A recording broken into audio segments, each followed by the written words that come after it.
अचानक Donald Trump Modi ji को call करते हैं, बड़ी अच्छी अच्छी बातें होती हैं, लेकिन मुझे एक बात समझ में नहीं आई। अगर आपको ईरान को और अमेरिका को और इजराइल को टेबल पे लाना है तो भारत इसमें बहुत बड़ा रोल क्यों प्ले कर सकता है? ईरान कह रहा है कि let BRICS front end, Ghalibaf साहब से हाथ मिला लिया हो उन्होंने, अरक्ची साहब से हाथ मिला लिया हो, किसी से हाथ मिला लिया, आपने देखा। ये कैसी पीस टॉक्स हैं जहां पे एक दूसरे से मिल ही नहीं रहे, वो एक कमरे में बैठे हैं, एक कमरे में बैठे हैं। यहां पे शहबाज शरीफ और आसिम मुनीर कुरियर बॉय वाला काम कर रहे हैं, लिफाफा इसको पकड़ा रहे हैं, लिफाफा उसको, ये आपस में बात ही नहीं कर रहे हैं। या तो सोशल मीडिया हो या मीडिया हो, आप दोनों को बंद करवा दोगे तो दुनिया को कैसे पता लगेगा कि ईरानियों को मार पड़ी है, ईरानी सरकार को मार पड़ी है। चाइना ने बोला कि नहीं, मैं अपने ईरानी भाई के साथ खड़ा हूं और मैं अपनी फौजें भेज रहा हूं और देख लेंगे अमेरिका को। ये कहां होता है यार? और फिर ऐसी फोटो आप देखिए, बेचारा मार्को रूबियो खड़ा हुआ है और ये बाकी सारे लोग खड़े हुए हैं, ये आपस में बातचीत करते रहेंगे कि हम नहीं लड़ेंगे, हम नहीं लड़ेंगे। ये आपस में लड़ कहां रहे हैं? इनकी तो लड़ाई नहीं हुई, लड़ाई तो हिजबुल्लाह के साथ है।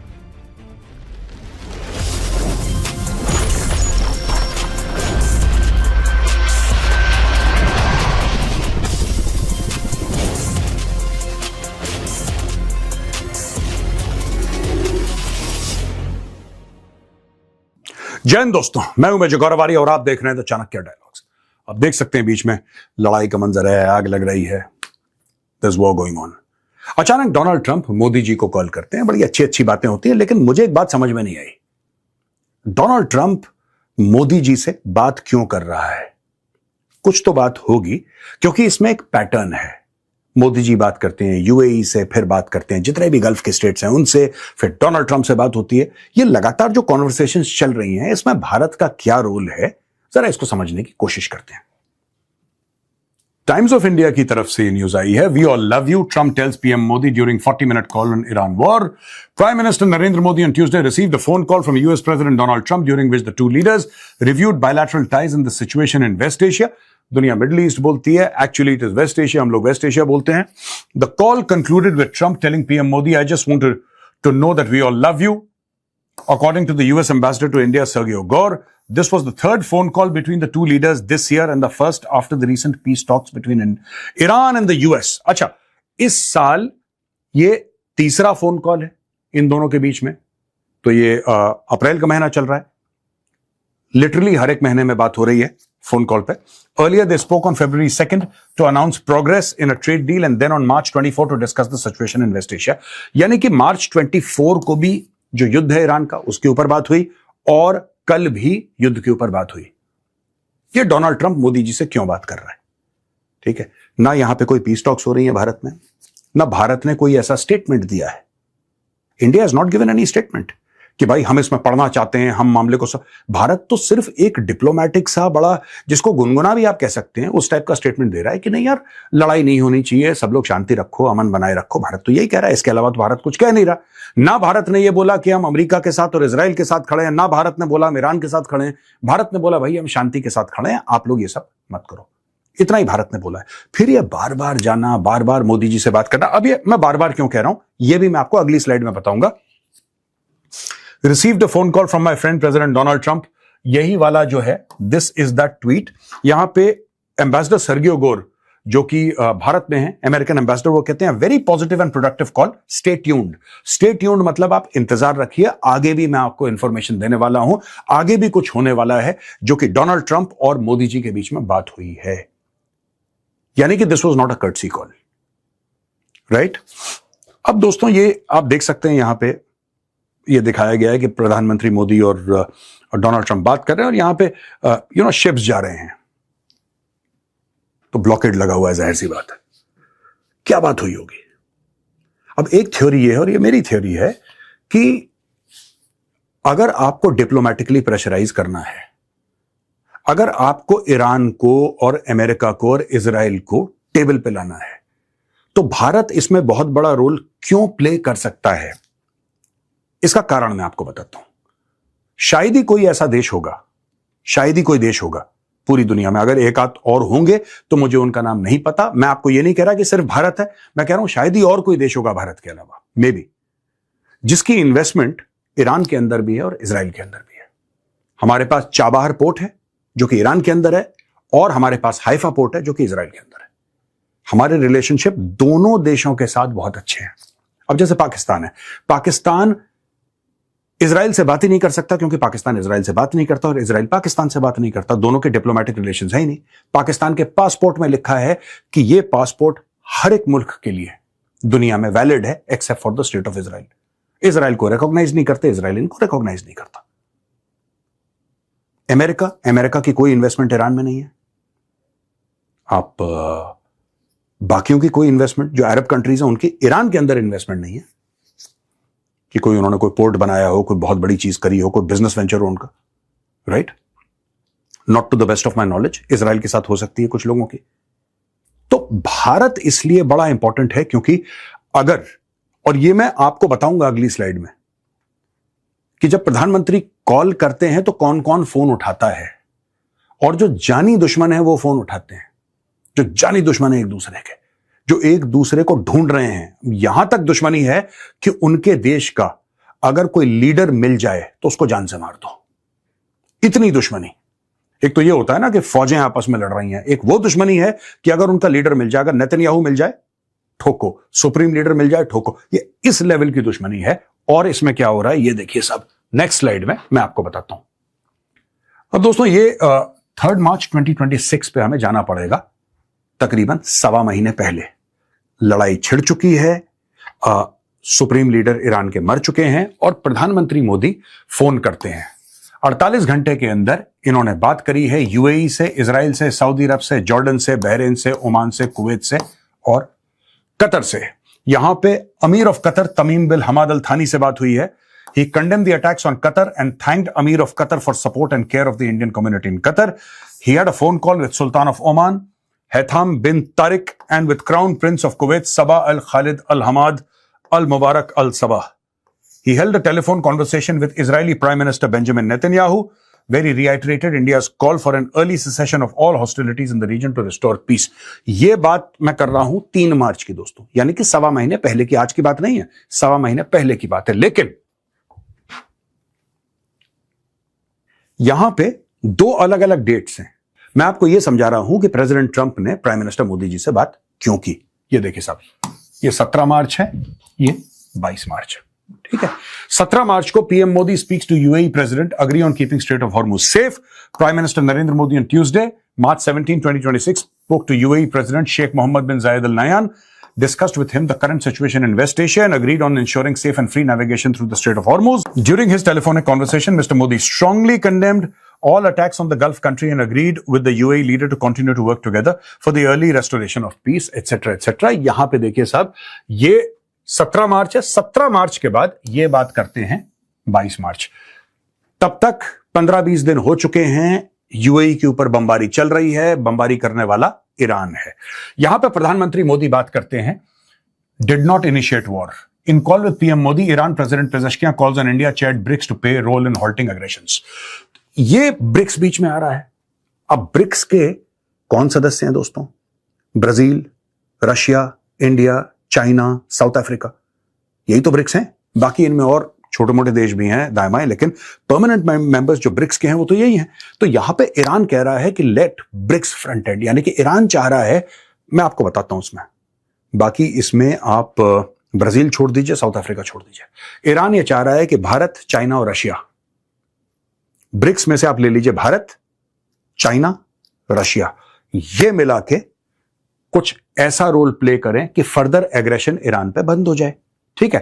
Prime minister Narendra Modi on Saturday held a telephonic conversation with the Iranian President Masoud Pezeshkian, during which Tehran called on the India-chaired BRICS grouping to play an independent role in halting aggressions against Tehran amid the escalating Middle East crisis. This was the second conversation between the two leaders since tensions flared on February 28th. तो यहां पे ये चीज है दोस्तों, ये बातें चल रही हैं और खुद ईरान कह रहा है कि आपकी प्रेसिडेंसी है ब्रिक्स की इस साल, India is leading BRICS this year, क्योंकि रोटेशनल होता है ये, आज इंडिया करेगा, कल कोई और, परसों को, मतलब अगले अगले साल कोई और देश करेगा। ब्रिक्स की जो चेयर है वो भारत के पास है इस साल, और मसूद पेजेश्कियां जो कि प्रेसिडेंट है ईरान के, वो मोदी जी से कह रहे हैं कि आप इसको ऐसे मैनेज करो। तो आप ये देख रहे हैं कि जितने भी लोग लड़ रहे हैं, अमेरिका से फोन कॉल आता है डोनाल्ड ट्रंप का, ठीक है, अमेरिका से डोनाल्ड ट्रंप का फोन आता है, कल की बात है। उसके पहले आप देखें जितने भी देश हैं जिन पे हमला हुआ है, जितने भी अरब देश हैं जिन पे हमला हुआ है, उनसे बात होती है, बेंजामिन नेतन्याहू से बात होती है, यहां पे ईरान से बात होती है। भारत लगातार जितने भी लोग हैं सबसे टच में और सब भारत के साथ टच में। अब आप एक बात बताइए, अगर पाकिस्तान मीडिएशन करवा रहा है, अगर पाकिस्तान मीडिएशन करवा रहा है और पाकिस्तान अपने आप को इतना बड़ा तुर्रम खान बताता है कि साहब हम शांति वार्ता करवा रहे हैं और हम डिप्लोमेसी में बड़ा तीर मारेंगे और तुक्का मारेंगे, इनमें से कितने लोगों ने शहबाज शरीफ को कॉल किया है, ये बता दीजिए।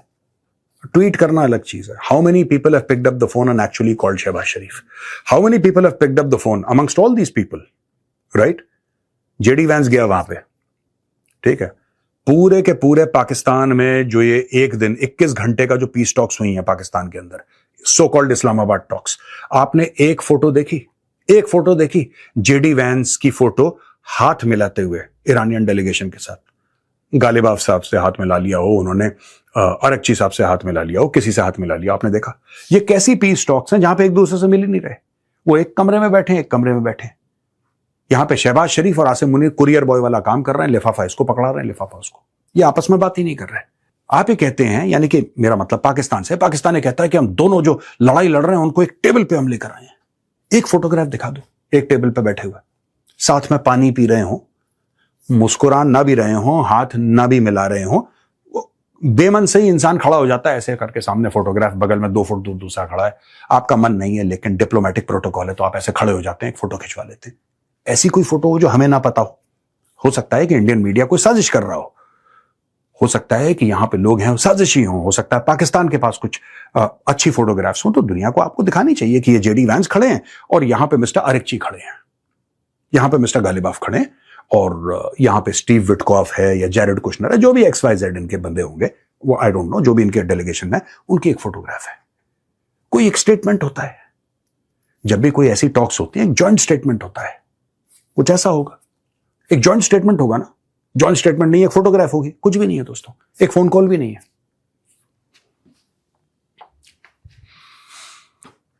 Trump says US Iran war very close to ending but warns we are not finished. यहां पे डोनाल्ड ट्रंप फिर कहते हैं कि war with Iran is very close to ending while asserting that the United States is not done with its military campaign as Washington prepares for a second round of talks with Tehran. I think it's close to over. Yeah, I view it as very close to being over. If I pulled up stakes right now, it would take them 20 years to rebuild that country and we are not finished. We'll see what happens. I think they want to make a deal very badly. अच्छा, ये बार-बार deal की बात करते हैं Donald Trump, ईरानी deal की बात नहीं कर रहे, ये पब्लिकली डील की बात करते हैं। ईरानियों ने, देखिए ईरानियों को मार तो पड़ी है, इसमें कोई डाउट नहीं है, और बहुत भयानक मार पड़ी है ईरानियों को, लेकिन ईरानियों ने ऑप्टिक्स मैनेज कर लिया। ईरानियों ने बोला कि यार हमें मार पड़ी है, ये दुनिया को कैसे पता लगेगा? या तो सोशल मीडिया हो या मीडिया हो, आप दोनों को बंद करवा दोगे तो दुनिया को कैसे पता लगेगा कि ईरानियों को मार पड़ी है, ईरानी सरकार को मार पड़ी है? They will not come to know, they will not find out. आप पूरे मुल्क का आप इंटरनेट बंद करवा दीजिए। आप ये बोल दीजिए कि जिसके पास भी इंटरनेट कनेक्शन मिला, खासतौर से स्टारलिंक का इंटरनेट कनेक्शन मिला, तो उस बंदे को हम इतने तो कोड़े मारेंगे, जेल में डाल देंगे, जान उसकी ले लेंगे, 2 साल की कैद कर देंगे। आप सबको पकड़ पकड़ के जेल में डालो, तो डर के मारे लोग सोशल मीडिया इस्तेमाल नहीं करेंगे, इंटरनेट इस्तेमाल नहीं करेंगे, कर ही नहीं सकते, चोरी से भी नहीं कर सकते। दूसरे लेवल पे आप जितने भी फॉरेन जर्नलिस्ट हैं, आप उनको बोलो कि ईरान में आपका स्वागत नहीं है। अगर कोई भी फॉरेन जर्नलिस्ट ईरान में मिल गया, हम समझेंगे यहूदियों का जासूस है, हम इसको टांग देंगे। स्टेट मीडिया उनके कंट्रोल में है। तो ईरान को कितनी मार पड़ रही है आपको नहीं पता, मुझे नहीं पता, ये किसी को भी नहीं पता। जब ईरान मानता है कि हमारे इस लीडर को मार दिया है, ये लीडर मर गया, तब हमें पता लगता है कि ये लीडर मर गया, ठीक है, जब उसकी पुष्टि ईरान करता है। कोई इंडिपेंडेंट वेरिफिकेशन नहीं है कि ईरान में इस वक्त क्या हो रहा है, क्योंकि ईरान ने सब कुछ सील कर दिया है। यहां पे दोस्तों चाइना का एक बहुत बड़ा रोल है, चाइना बीच में आ गया है, और वही चीज थी जो मैंने पहले बताई थी आपको। रशिया बीच में आ गया, चाइना बीच में आ गया। याद है मसूद पेजेश्कियां मार्च में मोदी जी से, क्या बताया था ना मैंने पहले, मसूद पेजेश्कियां मार्च में मोदी जी से यह कहते हैं कि मोदी जी ब्रिक्स की चेयरमैनशिप या प्रेसिडेंसी इस साल भारत के पास है, और हम यह चाहते हैं कि आप लोग बीच में पड़ें और अग्रेशन जो हमारे खिलाफ है उसको रोकें। आपको क्यों लगता है कि डोनाल्ड ट्रंप ने मोदी जी को कॉल क्यों किया? दोस्तों, क्योंकि ब्रिक्स जो है ना, वो एक बहुत पावरफुल प्लेटफॉर्म बन चुका है। अगर आपको रशिया से और चाइना से बात करनी है तो कोई ना कोई प्लेटफॉर्म होगा ना जिसके तहत आप बात करेंगे। तो ईरान चाहता है ब्रिक्स को इन्वॉल्व करना, प्रेसिडेंसी भारत के पास है, राइट? भारत इस कॉन्फ्लिक्ट में इन्वॉल्व नहीं हुआ। भारत ने बोल दिया यार आपस में शांति वांति, अगर हमारी को मदद चाहिए होगी तो we are very happy to help you, otherwise you please manage it and stop all this nonsense. Clear, day one से एब्सोल्युटली क्लियर। ये देखिए साहब, China's Xi puts forth a 4-point proposal to bolster peace in West Asia. Chinese President Xi Jinping on Tuesday presented his 4-point proposal to bolster peace and stability in West Asia in his meeting with Sheikh Khalid bin Mohammed bin Zayed Al Nahyan, the Crown Prince of United Arab Emirates. The proposal includes adherence to the principle of peaceful coexistence, acknowledging the national sovereignty of countries, upholding the international rule of law, and adherence to the coordination of development and security. Xi Jinping stressed China's principled stance. अब ये Xi Jinping ने ये बात तो कह दी, ये रहे भाई साहब Xi Jinping, इन्होंने बात तो कह दी। अब आपको लगेगा साहब ये बड़ी गुनगुनी सी चीजें हैं, ये बड़ा गुनगुना सा स्टेटमेंट है। या तो चाइना ये बोले, क्योंकि हम लोगों को आदत है ना एक्सट्रीम में सोचने की। चाइना ने बोला कि नहीं मैं अपने ईरानी भाई के साथ खड़ा हूं और मैं अपनी फौजें भेज रहा हूं और देख लेंगे अमेरिका को। ये कहां होता है यार, ये कहां होता है? फिल्मों में होता है। चाइना ने चुपचाप ये 4-5 पॉइंट, अपने 4 पॉइंट दे दिए। अब ये 4 पॉइंट ही फर्जी हैं। ये फर्जी इसलिए हैं, adherence to the principle of peaceful coexistence. China किसके साथ पीसफुली कोएग्जिस्ट कर रहा है? Acknowledging the national sovereignty of countries. China कह रहा है acknowledging the sovereignty of countries, दूसरे देशों की संप्रभुता की इज्जत करना, मानना, रिस्पेक्ट करना। जब शी जिनपिंग ये डायलॉगबाजी कर रहा था बीजिंग में बैठ के, तब अरुणाचल प्रदेश की जगह के नाम चेंज कर रहा था चाइना। ठीक है ना? चाइना के बॉर्डर 12 या 13 देशों से मिलते हैं, 12 या 13 देशों से बॉर्डर मिलते हैं चाइना के। और चाइना के बॉर्डर डिस्प्यूट जो हैं वो भाई 22-23 देशों के साथ है। यानी कि चीन के साथ बॉर्डर डिस्प्यूट होने के लिए चीन के साथ बॉर्डर होना आवश्यक नहीं है। ऐसा नहीं है कि आप बोल रहे हैं साहब हमारा चाइना के साथ कोई सरहद का या बॉर्डर का डिस्प्यूट कैसे हो सकता है, हमारा तो बॉर्डर नहीं है। चाइना कह रहा है उससे कोई फर्क नहीं पड़ता है। चाइना के दूर दूर देशों के साथ बॉर्डर डिस्प्यूट्स हैं, सब कुछ है। रशिया का जो पोर्ट है व्लादिवोस्टोक वो भी चाइना का है, पूरा साइबेरिया चाइना का है, मलेशिया का इलाका चाइना का है, आपका इंडोनेशिया का इलाका चाइना का है, फिलीपींस का इलाका, पूरा साउथ चाइना चीज चाइना का है, पूरा तिब्बत चाइना का है, पूरा अरुणाचल प्रदेश, ये सब कुछ चाहिए चाइना को। तो वो वाला चाइना जिसको सब कुछ चाहिए, अगर वो ये बात बोले कि acknowledging the national sovereignty of countries, ये थोड़ा सा फ्रॉड लगता है मुझे। Upholding the international rule of law, rule of law कहां चाइना फॉलो करता है? रूल ऑफ लॉ ही तो पूरा इंडो पैसिफिक का मामला है। पूरा क्वाड का मामला क्या है कि भाई इंटरनेशनल ऑर्डर एक है, एक रूल ऑफ लॉ है जिसको फॉलो करना है। चाइना वायलेट करता है जब चाइना की मर्जी होती है। हर एक पावरफुल कंट्री वायलेट करती है जब उसकी मर्जी होती है, जब उसको बेनिफिट दिखता है। अमेरिका भी ऐसी करता है। Why should I blame China? US does the same. Russia को लगा कि यूक्रेन से थ्रेट है, रशिया ने इन्वेड कर दिया, और बताओ लाखों लोग मर गए, लिटरली लाखों लोग मर गए। फिर क्या हो गया? कल पीस डील साइन हो जाएगी, जो मर गए वो मर गए, कहानी खत्म हो गई, बैक टू स्क्वायर वन। फिर रशिया का तेल चाहिए, रशिया से गैस चाहिए, रशिया बोलेगा हमें उसको हथियार बेचने, वो बोलेगा रशिया से हमें। यही यूनाइटेड स्टेट्स ऑफ अमेरिका, यही डोनाल्ड ट्रंप जो रशिया को कह रहा है कि तुम गलत हो और तुम्हें ये सब नहीं करना चाहिए, यही जाके पुतिन से गले मिलेगा। तो सब इंटरेस्ट बेस्ड होता है। तो ये चाइना ने खैर बीच में क्या करा है कि ये स्टेटमेंट देके जो आपको गुनगुना लग रहा है, China has thrown its hat in the ring, ये मैच्योर साउंडिंग स्टेटमेंट्स हैं।